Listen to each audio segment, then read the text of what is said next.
I want to have join our illustrious panel right now, Congresswoman Marilyn Strickland, who's from Washington State.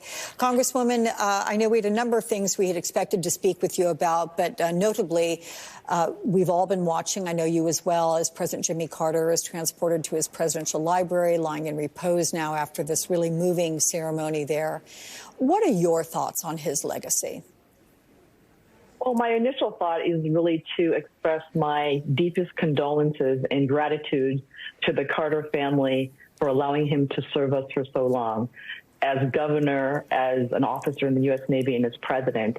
And as mentioned by one of your earlier panelists, you know, he came into office during a tumultuous time on the heels of the Nixon scandal and served one term when things were really difficult both here in the U.S. and abroad. But I think he will be remembered fondly. And when I think of Jimmy Carter and Rosalind, I think of Habitat for Humanity. How even then he knew that housing was such an essential part of how you meet people's basic needs. And then fast forward today where we have a housing supply crisis. So it's interesting how this has been, you know, just watching this and honoring him. But I would just say a very grateful 10th Congressional District of Washington State and a grateful state.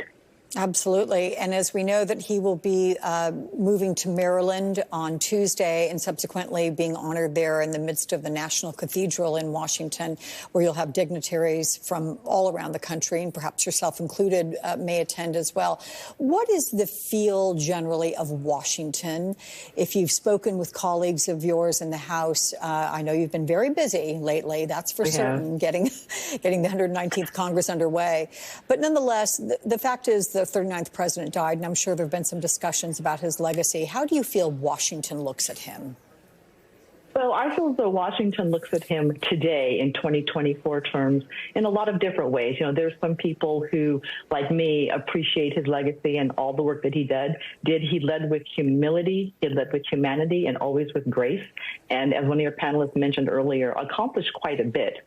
But I would say in 2024, where politics was so divided, watching this moving service and tribute to President Carter really brought home to me. I was in high school when when Jimmy Carter served as president of the U.S. And I think about the climate then, even if people were in disagreement or from different parties, it was never personal because you trusted that whoever served as president really did want to do his best.